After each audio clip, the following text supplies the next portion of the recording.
매일 아침 눈을 뜰 때 밤새 굳어버린 허리가 삐걱 소리를 내는 것 같지 않으신가요? 침대에서 몸을 일으켜 첫 발을 내디디려 할 때 허리부터 엉덩이까지 뻐근하게 당겨오는 그 느낌 말입니다.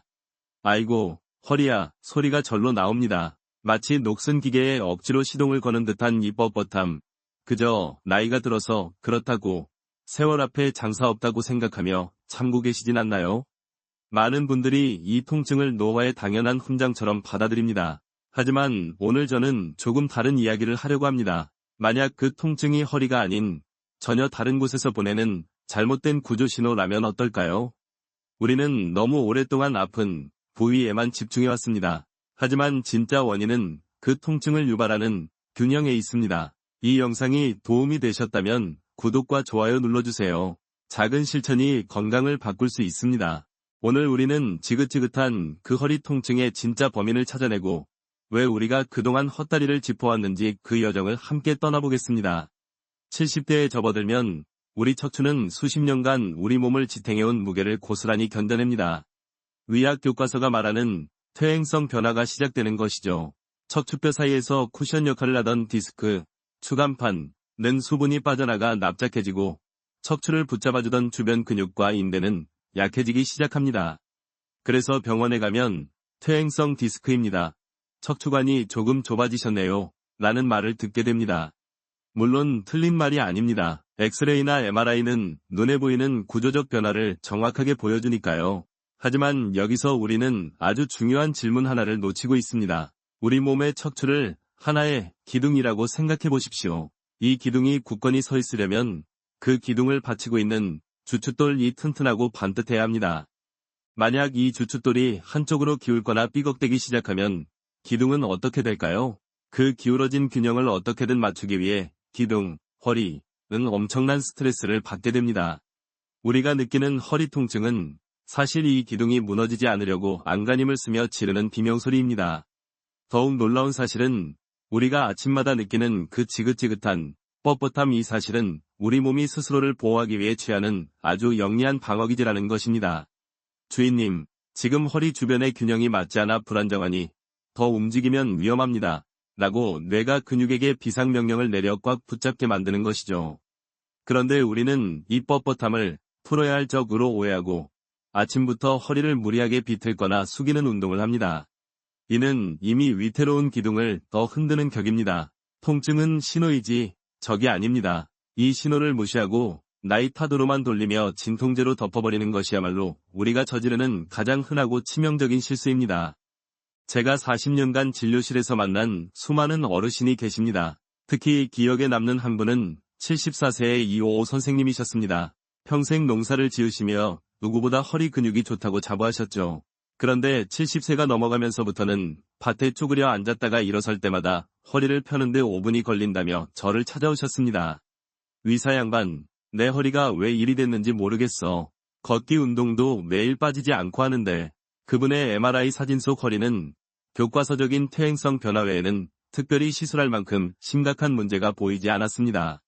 사실 이것이 의학계에서도 오랫동안 논쟁거리였습니다.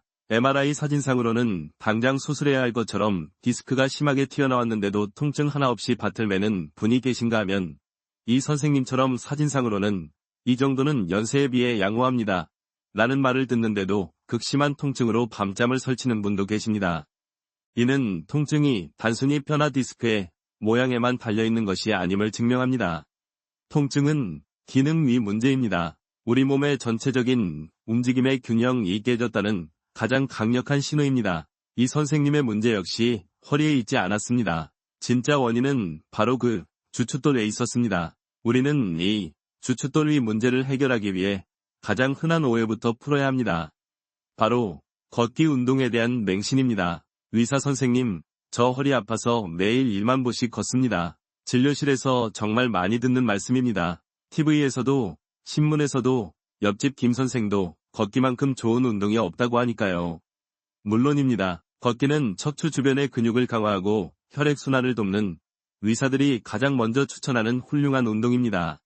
이것은 명백한 의학적 진실입니다. 그런데 바로 여기서 가장 큰 역설이 발생합니다. 매일 걷는데 왜 저는 더 아플까요? 이 질문이야말로 오늘 우리가 풀어야 할 가장 중요한 숙제입니다. 많은 어르신들이 건강을 되찾겠다는 열망으로 만복의 숫자 1만보에 집착하며 걷습니다. 하지만 1만보를 걷고 난 다음날 허리는 더 뻣뻣해지고 엉뚱하게도 무릎까지 시큰거린다고 호소하십니다.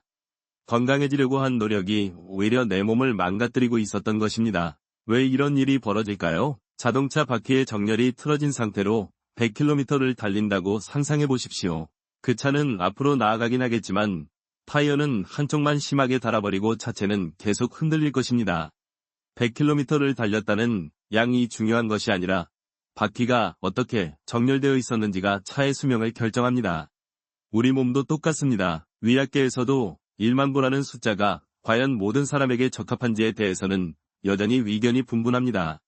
사실 이 1만보라는 숫자는 1960년대 일본에서 만보계, 만포키라는 이름의 상품을 팔기 위해 만들어낸 마케팅 구호에 가깝다는 것이 최근의 정설입니다. 5,000보를 걷더라도 올바르게 걷는 것이 1만 5,000보를 잘못된 자세로 걷는 것보다 우리 허리 건강에 100배, 1000배 이롭습니다. 잘못된 자세로 1만 보를 걷는 것은 내 허리와 무릎에 1만 번이 미세한 충격을 가하는 행위와 같습니다. 제가 몇 년 전 만났던 68세의 박 사장님이 딱 그런 경우였습니다.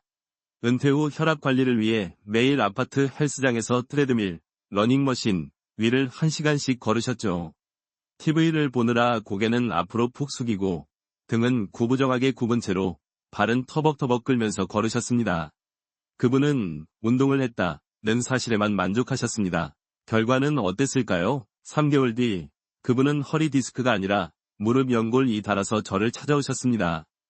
허리 통증은 물론이고요. 이것이 바로 보상작용, 컴펜세이션이라는 함정입니다. 우리 몸은 너무나도 영리해서 한 곳이 제 기능을 못하면 다른 곳이 그 일을 대신 맡아서 합니다.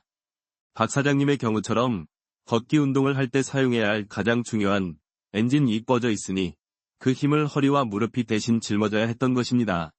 그분은 발목과 무릎만 이용해서 걸으셨습니다. 그러니 걷는 것이 아니라 몸을 질질 끌고 다녔던 것이죠.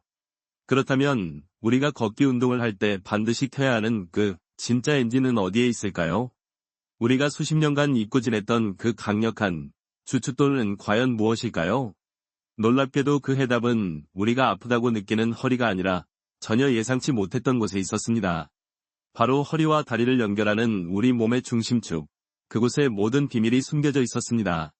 그렇습니다. 정답은 바로 고관절에 있었습니다. 우리 몸에서 가장 크고 튼튼한 관절, 엉덩이 관절이라고도 부르는 바로 그곳입니다. 우리가 허리가 아프다고 느낄 때 우리는 본능적으로 허리뼈, 요추, 그 주변의 근육을 의심합니다. 그래서 허리를 주무르고 허리를 돌리고 허리 근육을 강화한다는 운동에 매달립니다. 하지만 앞서 말씀드린 주춧돌 위 역할을 하는 것은 허리뼈가 아니라 그 허리뼈를 바로 밑에서 받치고 있는 고관절입니다. 고관절은 우리 몸통, 상체과 다리, 하체를 연결하는 거대한 경첩입니다. 우리가 걷고, 달리고, 앉고, 일어서는 모든 움직임은 사실상 이 고관절이 부드럽게 돌아가면서 시작됩니다. 의학적으로 고관절은 우리 몸의 움직임 중심, 센터 오브 무브먼트이라고 불립니다. 그런데 이 중요한 경첩이 녹슬어 뻣뻣해지면 어떻게 될까요? 상상해 보십시오. 방문의 경첩이 녹슬어서 문이 잘 열리지 않습니다. 우리는 문을 열기 위해 어떻게든 문고리를 억지로 잡아당기고 밀게 될 겁니다. 이때 가장 많은 힘을 받고 뒤틀리는 것은 문 자체가 아니라 문고리가 달린 문틀입니다. 우리 몸에서 이 문틀 역할을 하는 것이 바로 허리입니다. 고관절은 원래 360도 가까이 아주 자유롭게 돌아가도록 설계되었습니다. 하지만 우리가 나이가 들고 특히 좌식 생활, 바닥에 앉는 생활을 오래 하거나 잘못된 자세로 오래 앉아있게 되면 이 고관절 주변의 근육과 인대들이 짧아지고 딱딱하게 굳어버립니다. 이것이 고관절 구축, 힙 컨트랙처입니다. 이렇게 고관절이라는 큰 엔진이 꺼져버리면 우리 뇌는 어떻게든 몸을 움직이기 위해 차선책을 찾습니다. 바로 고관절 바로 위에 있는 허리를 대신 쥐어짜서 움직임을 만들어내는 것입니다. 예를 들어 우리는 의자에서 일어설 때 본래 고관절을 강력하게 펴면서 엉덩이 힘으로 일어나야 합니다. 하지만 고관절이 굳어 있으니 자신도 모르게 허리를 뒤로 한껏 젖히는 힘을 빌려서 일어나게 됩니다. 걸을 때도 마찬가지입니다. 다리를 뒤로 시원하게 뻗어주며 고관절로 걸어야 하는데 그게 안 되니 허리를 좌우로 비틀면서 걷게 됩니다. 이런 일이 하루에 수천, 수만 번씩 수십 년간 반복된다고 생각해 보십시오. 허리 척추와 그 사이의 불쌍한 디스크들은 하루 종일 문틀처럼 시달리고 비틀리게 됩니다. 허리가 나 좀 살려달라 고 비명을 지르는 것은 너무나도 당연한 결과입니다. 이것이 바로 제가 40년간 환자들을 보며 깨달은 허리 통증을 가진 70대 어르신들 대부분이 공통적으로 가진 비밀이었습니다. 그분들의 허리가 약해서가 아니라 오히려 고관절이 너무 뻣뻣해서 허리가 대신 과로하고 있었던 것입니다. 진료실에서 제가 허리가 아프다고 오신 분에게 자, 이제 허리 말고 고관절을 한번 풀어봅시다 라고 말씀드리면 다들 어리둥절한 표정을 지으십니다. 아니, 나는 허리가 아픈데 왜 엉뚱한 엉덩이를 만지라는 거요? 하지만 놀라운 일은 그 다음부터 벌어집니다. 딱딱하게 굳어있던 그 고관절 주변을 정확하게 풀어주고 그곳을 경첩처럼 부드럽게 움직이는 방법을 알려드리고 나면 수십 년간 자신을 괴롭혔던 허리 통증이 그 자리에서 절반으로 줄어드는 기적을 경험하십니다. 이는 의학계에서도 비교적 최근에야 중요하게 다루어지는 개념입니다. 과거에는 허리가 아프면 허리만, 무릎이 아프면 무릎만 보던 분절된 시각이 강했습니다. 하지만 지금은 통증을 연결된 사슬로 봅니다. 고관절의 문제는 허리 통증, 요통 뿐만 아니라 아래로는 무릎 통증과 발목 통증까지 유발하는 만병의 근원이 될 수 있다는 것이 현대 재활의학의 핵심입니다. 당신의 지긋지긋한 통증, 범인은 허리가 아니었습니다. 바로 고관절이었습니다. 그렇다면 이 고관절이라는 중심축은 우리 몸에서 정확히 어떤 메커니즘으로 작동하는 것일까요? 왜 이곳이 굳어버리면 멀쩡하던 허리와 무릎이 대신 희생양이 되어야만 하는지 그 기막힌 연관관계를 이해하셔야 합니다. 고관절은 흔히 볼 소켓, 볼 앤드 소켓 관절이라고 부릅니다. 골반뼈에 움푹 파인 소켓, 비구의 공처럼 둥근 볼, 대퇴골도 끼워져 있는 형태입니다. 이 구조 덕분에 우리 다리는 앞, 뒤, 옆, 그리고 회전까지 아주 자유자재로 움직일 수 있습니다. 우리 몸에서 어깨 관절 다음으로 가장 운동 범위가 큰 관절이죠. 이 고관절은 단순히 다리를 움직이게 하는 것을 넘어 걸을 때마다 땅에서 올라오는 충격을 가장 먼저 흡수하고 분산시키는 최고급 충격 흡수 장치, 쇼크 업소버 역할을 합니다. 그런데 이 최고급 부품이 녹슬기 시작하는 순간 비극은 시작됩니다. 특히 우리 한국 사람들에게 아주 익숙한 좌식 문화 가주범 중 하나입니다. 바닥에 양반다리를 하거나 쪼그려 앉는 자세는 고관절에 엄청난 압박을 줍니다. 하지만 더 나쁜 것은 오래 앉아있는 습관 그 자체입니다. 우리가 의자에 8시간씩 앉아서 TV를 보거나 화투를 친다고 생각해 보십시오. 이때 고관절은 계속 접힌 상태, 굴곡로 고정됩니다. 우리 몸은 똑똑해서 사용하지 않는 기능은 퇴화시킵니다.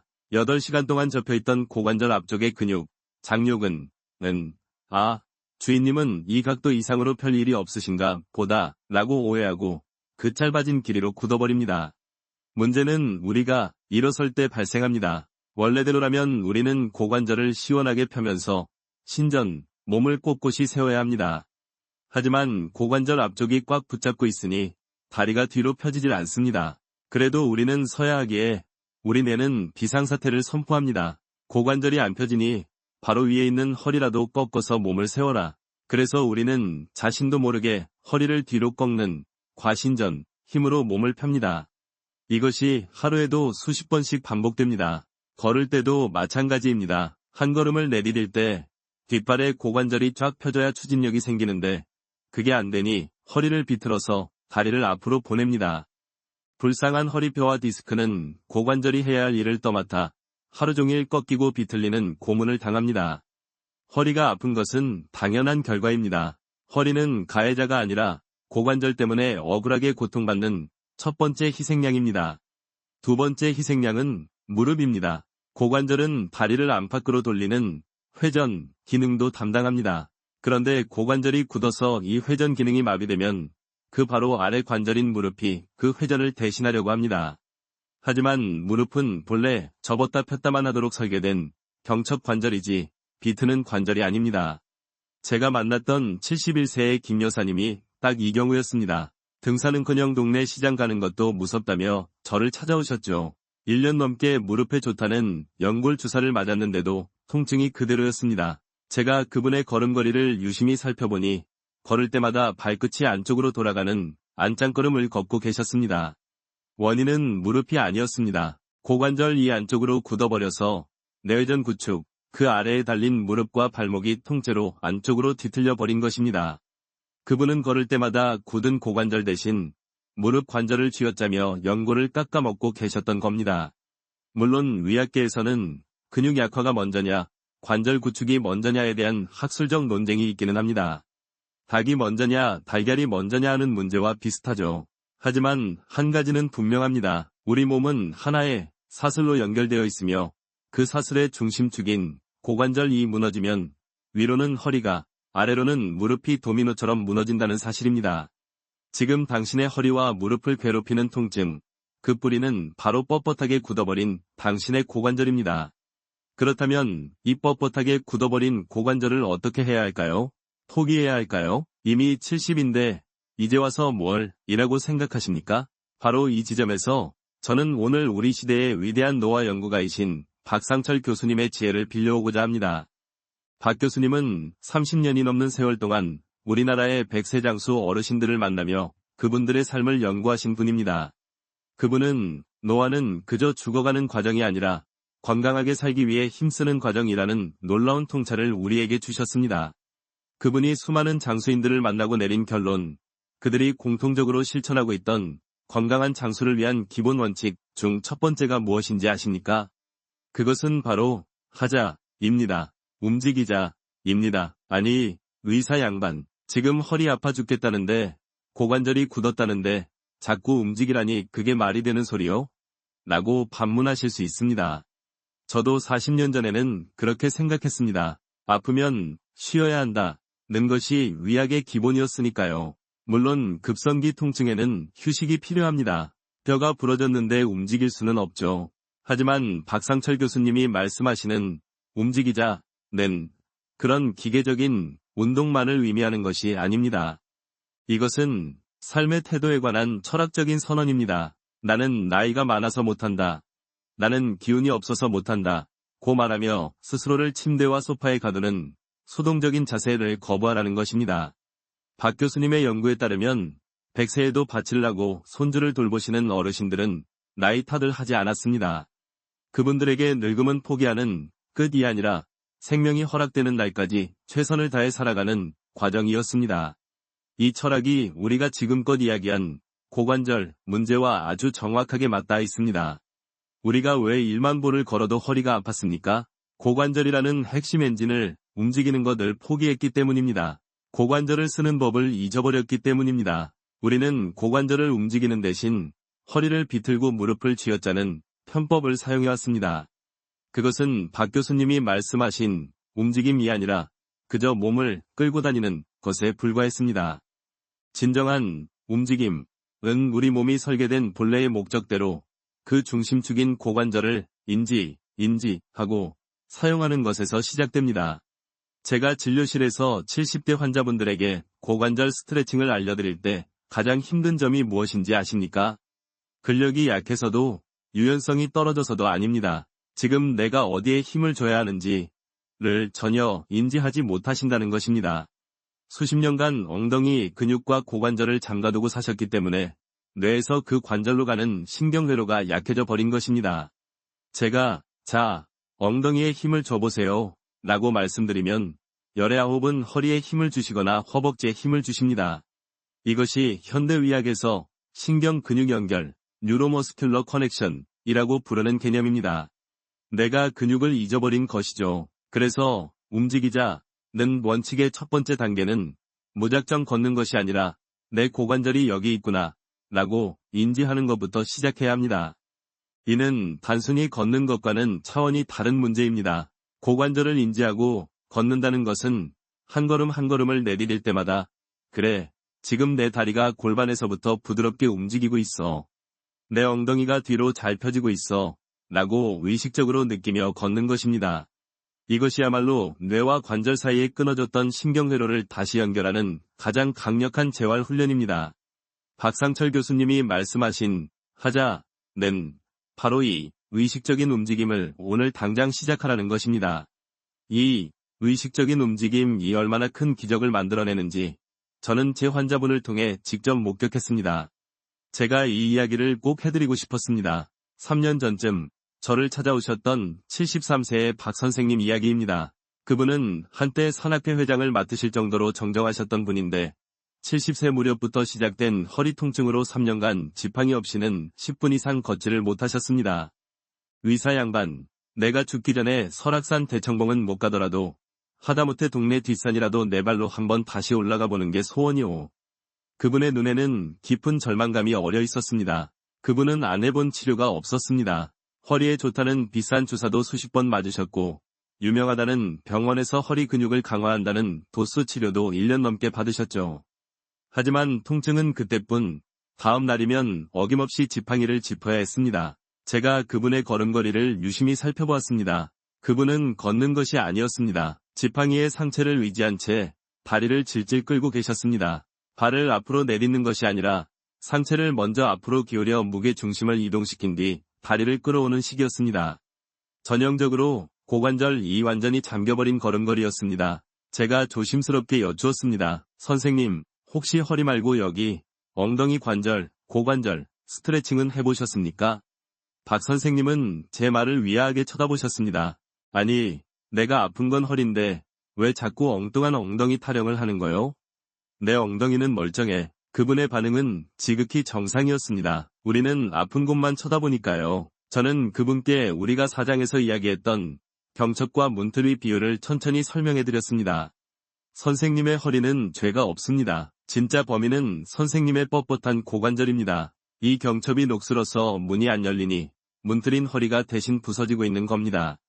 처음에는 반신반의하시던 박 선생님도 제가 그분의 굳은 고관절 부위를 정확히 찾아 지그시 눌렀을 때 아! 소리를 내셨습니다. 허리가 아니라 바로 그 굳은 고관절 주변 근육, 이상근, 장요근에서 말도 못할 통증을 느끼신 겁니다. 그제야 당신의 진짜 문제가 어디였는지 깨달으신 듯했습니다. 그날부터 우리는 고관절 인지 훈련을 시작했습니다. 걷기 운동은 전면 중단시켰습니다. 대신 방에서 할 수 있는 간단한 고관절 돌리기와 엉덩이 근육에 힘주기 연습부터 시작했습니다. 박 선생님, 지금 엉덩이 왼쪽 엉덩이에 호두가 하나 있다고 상상하시고 그걸 꽉 깨문다는 느낌으로 힘을 줘보세요. 처음 며칠간은 엉뚱하게 허벅지에만 힘이 들어가셨죠. 내가 엉덩이를 잊어버린 상태였습니다. 하지만 박 선생님은 정말 지독하게 연습하셨습니다. 당신의 유일한 소원이었던 뒷산 오르기를 위해서였죠. 2주쯤 지나자 드디어 엉덩이 근육에 힘을 주는 감각을 찾아내셨습니다. 의사 양반, 이거 맞소? 엉덩이가 뜨끈해지는데? 그렇게 뇌와 고관절의 신경회로가 다시 연결되고 굳었던 경첩의 기름칠이 시작되자 놀라운 변화가 일어났습니다. 한 달 뒤 그분은 지팡이를 짚는 횟수가 절반으로 줄었습니다. 석 달 뒤 그분은 지팡이 없이 30분을 걸을 수 있게 되었습니다. 그리고 6개월 뒤 박 선생님은 땀에 흠뻑 젖은 등산복 차림으로 제 진료실 문을 열고 들어오셨습니다. 의사 양반, 나 오늘 뒷산 약수터까지 1시간 만에 올라갔다 왔소.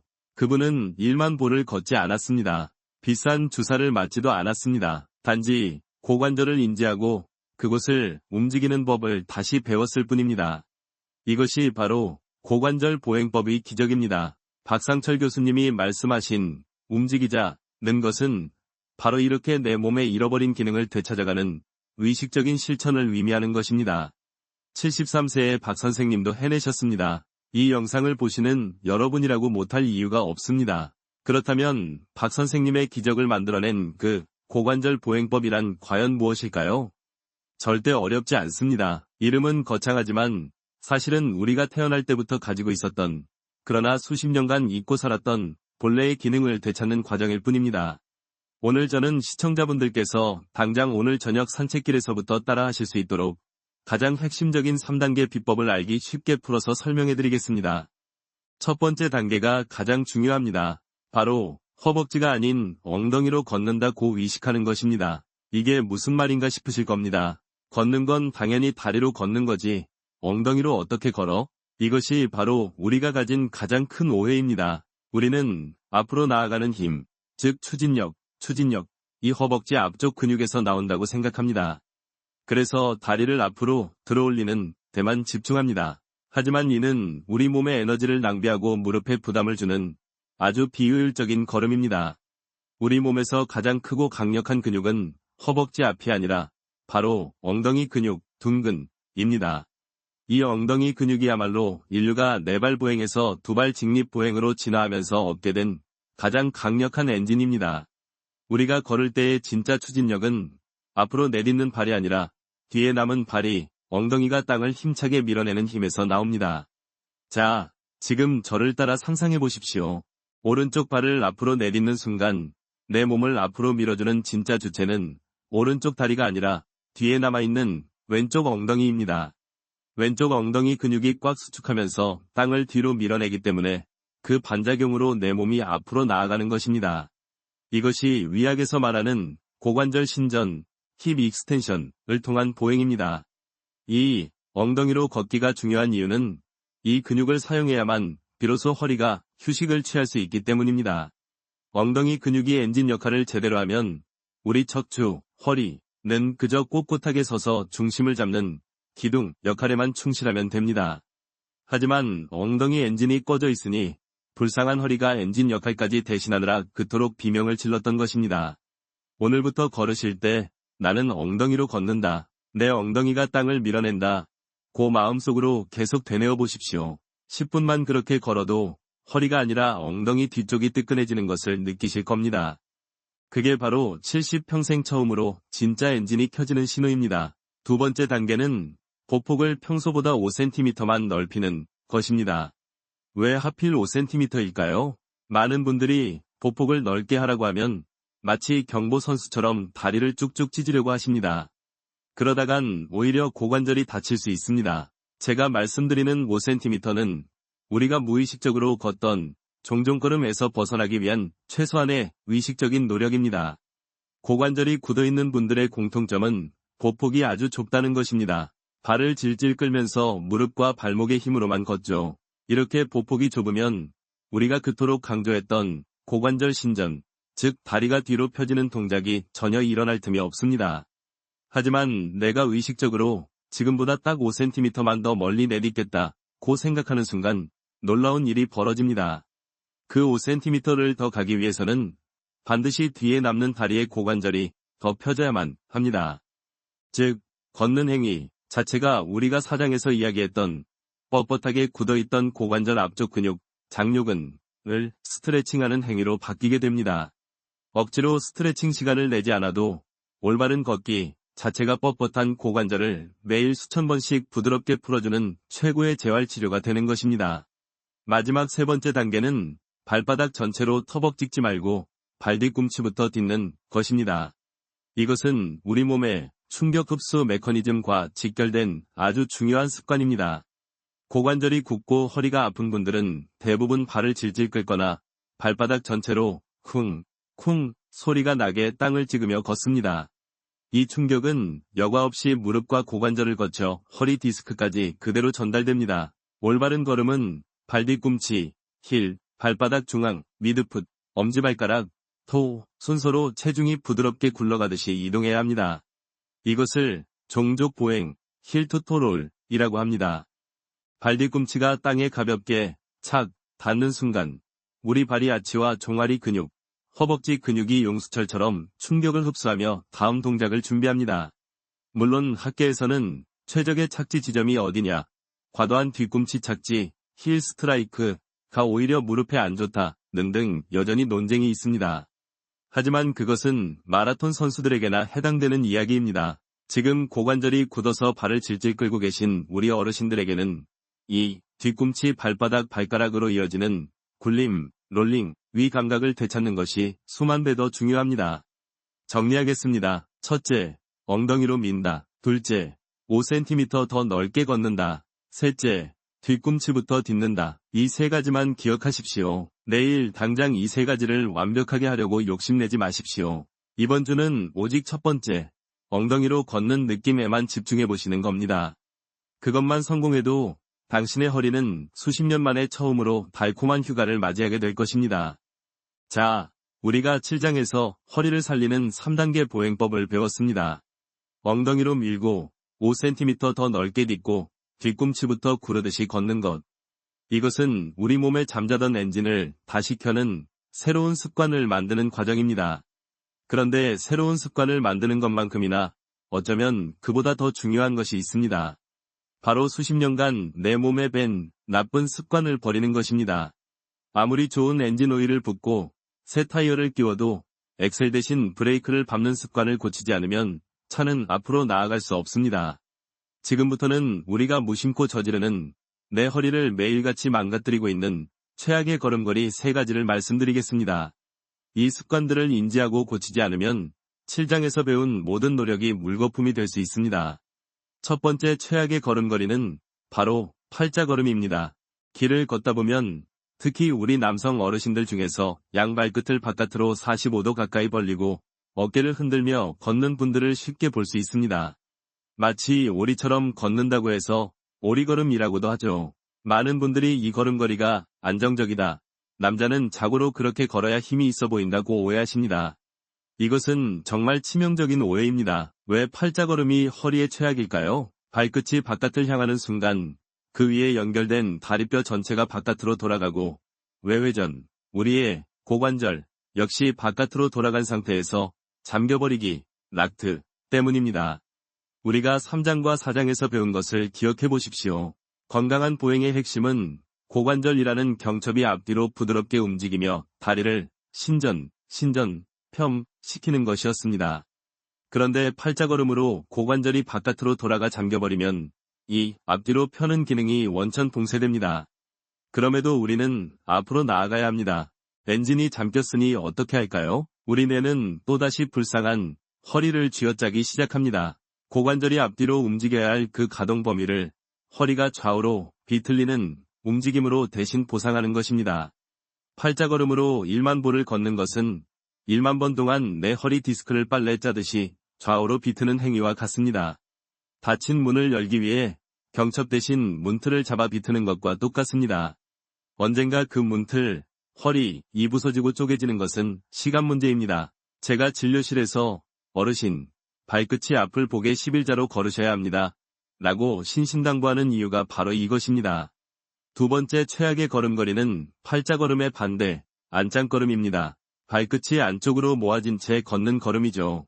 여성분들에게서 비교적 많이 보이지만 남성분들 중에도 계십니다. 이 역시 고관절을 안쪽으로 돌려서 내외전, 잠가버리는 아주 나쁜 습관입니다. 안짱걸음이 무서운 이유는 허리보다 무릎을 먼저 망가뜨리기 때문입니다. 우리가 4장에서 만났던 김 여사님 사례를 기억하시죠? 고관절이 안쪽으로 굳어버리니 그 아래 달린 무릎 관절이 그 회전 스트레스를 고스란히 받아서 연골이 닳아버렸습니다. 안짱걸음은 걸을 때마다 내 무릎 연골을 스스로 깎아먹는 행위입니다. 당연히 고관절이 제 기능을 못하니 허리에도 팔자걸음과 마찬가지로 엄청난 부담을 주게 됩니다. 마지막 세 번째, 이것이 어쩌면 가장 치명적인 걸음걸이입니다. 바로 상체를 숙이고 걷는 걸음입니다. 넘어질까봐 겁이 나서 혹은 등이 굽어서 시선을 10m 앞이 아닌 내 발끝이나 1m 앞 땅바닥에 두고 걷는 분들이 정말 많습니다. 땅을 봐야 안 넘어지지 라고 생각하시지만 의학적으로는 그 반대입니다. 상체를 숙이면 우리 몸의 무게 중심이 앞으로 쏠리게 되고 오히려 발이 걸려 넘어지기 훨씬 쉬운 상태가 됩니다. 하지만 진짜 무서운 것은 허리 디스크에 가해지는 압력입니다. 건강한 척추는 옆에서 보았을 때 완만한 S자 곡선을 그리고 있습니다. 특히 허리 부분, 요추는 앞으로 볼록한 곡선, 요추 전만을 이루며 스프링처럼 우리 상체의 무게를 지탱하고 충격을 분산시킵니다. 그런데 우리가 상체를 앞으로 숙이고 배꼽을 보며 걷는 순간 ES자 곡선은 무너지고 허리는 일자가 되거나 심하면 뒤로 볼록하게 휘어집니다. 이렇게 되면 어떤 일이 벌어질까요? 본래 척추, 뼈가 지탱해야 할 내 상체 무게, 체중의 60%, 뼈가 아닌 뼈와 뼈 사이에 있는 말랑말랑한 디스크 위 앞부분에 고스란히 집중됩니다. 의학 연구에 따르면 우리가 고개를 숙이고 상체를 앞으로 20도만 굽혀도 허리 디스크가 받는 압력은 똑바로 섰을 때보다 50%에서 100%까지 증가합니다. 이런 자세로 1만 보를 걷는다는 것은 1만 번 동안 내 허리 디스크 앞쪽을 망치로 쿵 내리찍는 것과 같습니다. 디스크가 뒤로 밀려나오지 않는 것이 오히려 기적입니다. 팔자걸음, 안짱걸음, 그리고 상체 숙이고 걷기. 이 세 가지가 바로 당신의 고관절을 잠그고 허리를 망가뜨리는 주범들입니다. 오늘 집에 돌아가시면 내 신발 밑창을 한번 뒤집어 보십시오. 바깥쪽만 유난히 달아있다면 팔자걸음이고 안쪽만 달아있다면 안짱걸음입니다. 그 달아버린 밑창이 바로 당신의 허리가 그동안 질러온 비명의 흔적입니다. 자, 우리는 7장에서 고관절 보행법이라는 새로운 엔진 사용법을 배웠고 8장에서는 최악의 걸음걸이라는 나쁜 습관을 버려야 한다고 다짐했습니다. 그런데 여기서 한 가지가 더 필요합니다. 아무리 훌륭한 운전기술, 보행법을 배우고 나쁜 운전습관, 잘못된 자세를 버린다 해도 자동차 엔진, 고관절 자체에 연료가 부족하거나 윤활유가 말라붙어 있다면 어떻게 될까요? 삐걱대는 쇠경첩에 윤활유를 뿌리듯이 우리 뻣뻣한 고관절과 약해진 연골에도 연료가 필요합니다. 이 연료는 밖에서 주사하는 것이 아니라 우리가 매일 먹는 것에서 찾아야 합니다. 바로 이 지점에서 저는 다시 한번 30년간 한국의 장수 문화를 연구하신 박상철 교수님의 지혜를 빌리고자 합니다. 박 교수님은 100세 이상 건강하게 장수하시는 어르신들의 식습관을 분석하시다가 그분들이 공통적으로 즐겨 드시는 놀라운 장수식품들을 발견하셨습니다. 그 중에서도 오늘 우리가 이야기하는 고관절 건강과 허리 통증 완화에 직접적인 도움을 줄 수 있는 두 가지 핵심 연료가 있습니다. 걷기 운동을 하시기 전에 혹은 매일의 식사에서 이것을 한 숟갈 챙겨 드시는 것이 뻣뻣한 관절을 부드럽게 하는 최고의 윤활유가 될 수 있습니다. 그 첫 번째 연료는 바로 들기름입니다. 많은 분들이 들기름을 그저 나물 무칠 때 쓰는 고소한 기름 정도로만 생각하십니다. 하지만 박상철 교수님의 연구에서 들깨는 한국인만의 독특한 장수식품으로 당당히 이름을 올렸습니다. 그 핵심은 들기름에 압도적으로 풍부하게 들어있는 오메가-3 지방산, 알파-리놀렌산입니다. 우리는 오메가-3가 혈관 건강에 좋다고만 알고 있지만 그보다 더 중요한 기능이 있습니다. 바로 우리 몸의 염증 스위치를 끄는 역할입니다. 우리가 겪는 지긋지긋한 허리 통증, 뻣뻣한 고관절 통증, 시큰거리는 무릎 통증의 근본 원인 중 하나가 바로 만성염증입니다. 눈에 보이는 상처가 아니라 관절과 근육 깊숙한 곳에서 수십 년간 지속되는 미세한 불씨 같은 것이죠.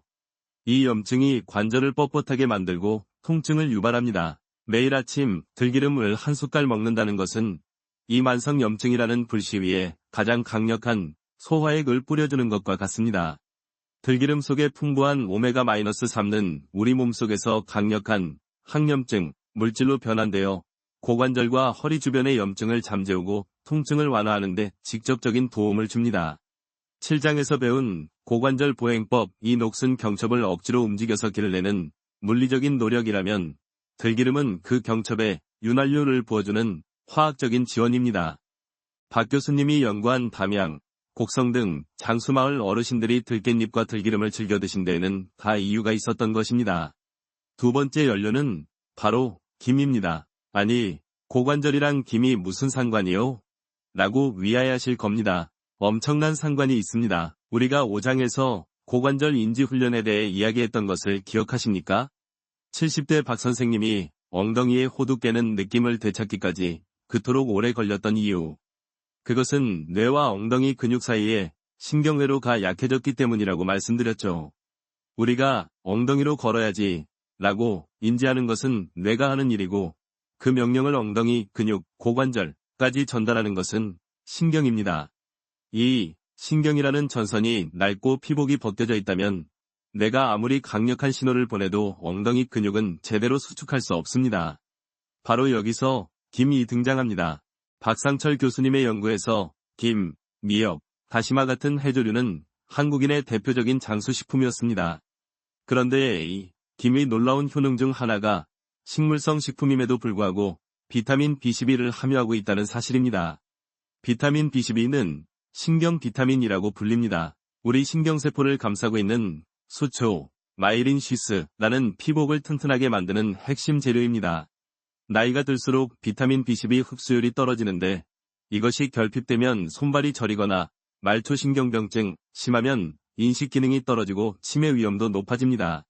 박 교수님의 연구에 따르면 한국 장수인들의 혈액 속 비타민 B12 수치는 아주 정상적이었습니다. 그 비결 중 하나가 바로 김과 같은 해조류, 그리고 발효식품이었습니다. 즉, 김을 꾸준히 섭취하는 것은 뇌에서 고관절로 이어지는 낡은 신경전선을 새 것으로 교체하는 것과 같습니다. 우리가 7장에서 배운 고관절 보행법의 효율을 극대화시켜주는 것이죠. 들기름이라는 윤활유로 관절의 염증을 잡고 하드웨어 정비, 김이라는 신경 비타민으로 뇌의 명령 전달 속도를 높이는 소프트웨어 업그레이드, 것. 이것이 바로 박상철 교수님이 30년 연구로 밝혀낸 장수인의 식탁에서 우리가 배워야 할 관절의 연료입니다. 우리가 9장에서 들기름이라는 윤활유와 김이라는 신경 비타민, 즉 관절의 연료에 대해 이야기했습니다. 이처럼 몸에 좋은 음식을 챙겨 먹는 것도 7장에서 배운 고관절 보행법을 매일 실천하는 것도 물론 중요합니다. 하지만 이 모든 육체적인 노력보다 어쩌면 수만 배 더 강력하게 우리의 건강을 좌우하는 것이 있습니다. 바로 마음가짐입니다. 아니, 이 양반아, 지금 허리 아파 죽겠는데 마음가짐이 밥 먹여주나? 라고 생각하실 수도 있습니다. 하지만 40년간 환자들을 만나면서 제가 뼈저리게 깨달은 것이 있습니다. 똑같은 시술을 하고 똑같은 약을 처방해도 어떤 분은 기적처럼 통증을 털고 일어나시는 반면 어떤 분은 밑 빠진 독에 물 붓기처럼 아무런 차도를 보이지 못한다는 것입니다. 그 차이가 어디에서 올까요? 바로 나는 낫는다고 믿는 마음과 나는 늙어서 안 된다고 포기하는 마음의 차이입니다.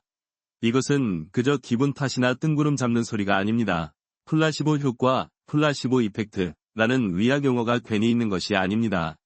내가 낫는다고 믿는 순간 우리 몸에서는 실제로 통증을 완화하고 염증을 줄이는 엔도르핀과 도파민 같은 강력한 치유 물질이 분비됩니다.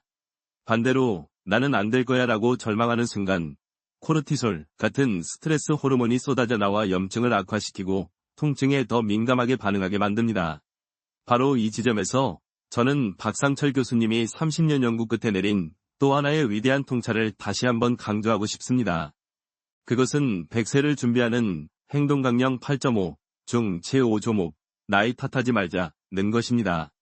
이것이 오늘 이야기의 핵심입니다. 우리가 허리가 아프고 고관절이 뻣뻣할 때 아이고 이제 나도 늙었구나. 나이 70에 안 아픈 게 용하지 라고 말하는 순간 무슨 일이 벌어지는지 아십니까? 그 말은 이 통증은 노화의 당연한 결과이므로 나는 이것을 받아들이겠다고 선언하는 것과 같습니다. 이 통증의 원인, 뻣뻣한 고관절을 찾아 해결하려는 의지를 스스로 꺾어버리는 것입니다. 1장에서 말했듯이 통증은 신호이지 결과가 아닙니다. 그런데 나이 탓을 하는 순간 우리는 그 경보음을 듣고 불을 끌어가는 대신 이 건물은 낡았으니 불이 나는 게 당연하지 라며 그냥 앉아있는 꼴이 됩니다. 박상철 교수님의 연구에서 100세 장수 어르신들은 나이가 자신의 행동을 결정하게 두지 않았습니다. 70이 넘으면 아픈 데가 많아질 텐데 걱정이다 가 아니라 70대에 내가 할 일이 무엇일까? 로 생각을 바꾸셨습니다. 이것은 엄청난 차이입니다. 전자는 수동적인 늙음을 선택한 것이고 후자는 능동적인 생존을 선택한 것입니다. 73세의 박 선생님이 지팡이를 버리고 다시 뒷산에 오르실 수 있었던 진짜 힘이 어디에서 나왔다고 생각하십니까? 고관절 보행법이라는 기술이었을까요? 아닙니다. 나는 허리가 아픈 것이지 내 인생이 끝난 것이 아니다. 라는 마음, 범인이 허리가 아니라 고관절이었다면 나는 그 고관절을 고쳐보겠다는 의지였습니다. 만약 그분이 나는 73세라 안 돼 라고 나이 탓을 하며 포기했다면 그분은 평생 지팡이에 의지한 채 절망 속에서 사셨을 겁니다. 늙음은 주민등록증에 적힌 숫자가 결정하는 것이 아닙니다. 늙음은 내가 결정하는 것입니다. 나는 늙어서 못한다 고 포기해버리면 그 순간 진짜 늙음이 되는 것입니다. 하지만 작년보다 어제보다 이걸 더 잘하게 되었네 라고 생각하면 그것은 늙은 것이 아니라 더 잘하게 된 것입니다. 그러니 오늘부터 이 말을 입버릇처럼 되내십시오. 이 허리 통증은 늙어서 생긴 게 아니다. 고관절이 굳어서 생긴 신호일 뿐이다. 그러니 나는 이 신호를 해결하면 된다. 이 마음가짐이야말로 우리가 7장에서 배운 고관절 보행법을 실천하게 하는 정신적 연료이며 9장에서 먹은 들기름과 김의 효과를 수백 배로 증폭시키는 촉매제입니다. 통증을 이기는 것은 기술이 일할이고 마음가짐이 구할입니다. 우리가 10장에서 나이 탓하지 말자는 강력한 마음가짐을 배웠습니다. 이 굳건한 마음이야말로 통증을 이기는 구할의 힘이라고 말씀드렸죠. 그렇다면 그 마음을 연료로 삼아 우리가 육체적으로 실천해야 할 나머지 일할은 무엇일까요? 바로 이 지점에서 박상철 교수님이 백세장수 어르신들에게서 발견하신 3대 기본 원칙이 다시 한번 아주 새로운 의미로 우리에게 다가옵니다. 박 교수님은 그 원칙을 하자, 주자, 배우자라고 요약하셨습니다. 대부분의 사람들은 이 말을 그저 뭐든지 하고 남에게 베풀고 세상 공부를 계속하라는 도덕적인 교훈으로 받아들입니다. 하지만 오늘 우리는 이 세 가지 원칙을 우리의 뻣뻣한 고관절과 지긋지긋한 허리 통증을 해결하는 90일간의 실천 강령으로 재해석해 볼 것입니다. 첫 번째 원칙, 하자, 실천하자, 입니다. 박 교수님의 본래 뜻은 나이 핑계 대지 말고 집안일이든 운동이든 뭐든 하라는 것이었습니다. 하지만 7장에서 고관절 보행법을 배운 우리에게 하자는 더 이상 아무거나 하라는 뜻이 아닙니다. 그것은 바로 오늘 배운 올바른 고관절 보행법을 단 10분이라도 실천하자는 구체적인 명령입니다. 이것은 양, 퀀티티, 위 문제가 아니라 질, 퀄리티, 위 문제입니다. 8장에서 배운 팔자걸음으로 1만 보를 하는 것은 허리를 1만 번 비트는 노동일 뿐입니다. 하지만 7장에서 배운 엉덩이로 밀고 5cm 더 넓게 뒤꿈치부터 딛는 걸음을 인지하며 100보를 걷는 것. 이것이 바로 박 교수님이 말씀하신 진짜 하자입니다. 제가 6장에서 소개해드린 73세 박 선생님이 기적을 이룬 것은 그분이 갑자기 근력이 좋아져서가 아닙니다. 내가 잊어버렸던 엉덩이 근육에 힘주는 법을 매일 10분씩 아기 걸음마 배우듯 실천했기 하자 때문입니다. 7장에서 배운 내용을 머리로만 알고 넘어가는 것과 그것을 내 발로 실천하는 것 사이에는 하늘과 땅만큼의 차이가 있습니다. 하자는 오늘 당장 7장의 내용을 실천하라는 당신의 뇌와 근육을 다시 연결하라는 가장 강력한 첫 번째 행동 강령입니다. 두 번째 원칙, 주자, 나누자입니다. 박 교수님은 노인이 더 이상 도움만 받는 존재가 아니라 가진 것을 나누어주는 능동적인 존재가 되어야 한다고 하셨습니다. 아니, 지금 내 허리도 아파 죽겠는데 누굴 주란 말이오? 라고 생각하실 수 있습니다. 하지만 여기서 주자는 두 가지 깊은 의미가 있습니다. 첫째는 내 몸에게 제대로 주자는 것입니다. 9장에서 배운 들기름이라는 윤활유와 김이라는 신경 비타민을 내 몸에 주는 것입니다. 수십 년간 고생한 내 고관절과 허리에게 고맙다는 마음으로 좋은 연료를 주는 것입니다. 아플 때 진통제로 입을 막는 대신 몸이 원하는 진짜 영양소를 주는 행위. 이것이 첫 번째 주자입니다. 둘째는 오늘 배운 이 지식을 남에게 주자는 것입니다. 이것이 위학적으로도 아주 흥미로운 지점입니다. 뇌과학에 따르면 우리가 어떤 정보를 배울 때보다 남에게 가르쳐줄 때 그 내용이 뇌의 7배나 더 깊이 각인된다고 합니다. 당장 오늘 저녁 배우자에게 혹은 경로당 친구에게 여보게 우리가 그동안 허리가 아팠던 게 허리 탓이 아니었어. 이놈의 고관절 때문이었대. 걸을 때 엉덩이로 밀어야 한다네. 라고 오늘 배운 내용을 가르쳐줘 주자 보십시오. 그 친구의 건강을 돕는 선행인 동시에 그 지식이 온전히 내 것이 되는 최고의 복습입니다. 주자는 고립과 외로움을 탈출하여 내 삶의 목적의식을 되찾는 행위이며 이는 그 어떤 진통제보다 강력한 치유의 시작입니다. 세 번째 원칙, 배우자, 공부하자입니다. 박 교수님은 세상의 변화를 외면하지 말고 계속 공부해야 한다고 하셨습니다. 하지만 지금 우리에게 배우자는 컴퓨터나 영어를 배우라는 것이 아닙니다. 바로 내 몸의 신호를 배우자는 것입니다. 1장에서 말했듯이 통증은 신호입니다. 70년간 내 몸은 주인님, 고관절이 굳었어요. 허리가 너무 힘들어요. 라고 끊임없이 신호를 보냈습니다. 하지만 우리는 그 신호를 배우려 하지 않고 나이 탓으로 무시하거나 진통제로 덮어버렸습니다. 배우자는 오늘부터 내 몸의 섬세한 목소리에 귀를 기울이는 것입니다. 7장에서 배운 고관절 보행법으로 걸었을 때 허리가 아니라 엉덩이 뒤쪽이 기분 좋게 뻐근해지는 느낌. 그것이 좋은 통증임을 배우는 것입니다. 반대로 팔자걸음으로 걸었을 때 허리가 시큰하게 아파오는 느낌. 그것이 나쁜 통증임을 배우는 것입니다. 하자, 실천, 주자, 공유, 배우자, 인지. 박상철 교수님의 이 3대 원칙은 70대 우리의 굳어버린 고관절을 되살리는 가장 완벽한 3단계 로드맵입니다. 어느덧 우리의 긴 이야기가 마지막에 다다랐습니다. 오늘 우리는 지긋지긋했던 허리 통증이라는 결과에서 시작해서 뻣뻣하게 굳어버린 고관절이라는 원인을 찾아냈습니다. 그리고 그 원인을 해결하기 위해 30년간 장수 어르신들을 연구한 박상철 교수님의 위대한 지혜, 하자, 주자, 배우자, 그리고 나이 탓하지 말자는 마음가짐을 배웠습니다. 이제 천천히 눈을 감고 상상해 보십시오. 따스한 햇살이 비추는 공원길을 지팡이 없이 허리의 통증을 걱정하지 않고 오롯이 내 발로 걷고 있는 당신의 모습을 말입니다. 발뒤꿈치가 땅에 가볍게 닿고 엉덩이 근육이 나를 부드럽게 앞으로 밀어내는 그 기분 좋은 감각. 바람이 뺨을 스치고 흙냄새가 코끝을 간지리는 그 살아있음의 감각을 말입니다. 이것이 바로 박상철 교수님이 말씀하신 축복받은 장수입니다. 100세가 되어서도 남의 도움을 받으며 수동적으로 하루를 버티는 것이 아니라 70세, 80세에도 내 발로 내가 가고 싶은 곳을 가고 내 의지로 삶을 선택하며 살아가는 행복입니다. 우리가 오늘 배운 고관절 보행법은 단순히 통증을 없애는 기술이 아닙니다.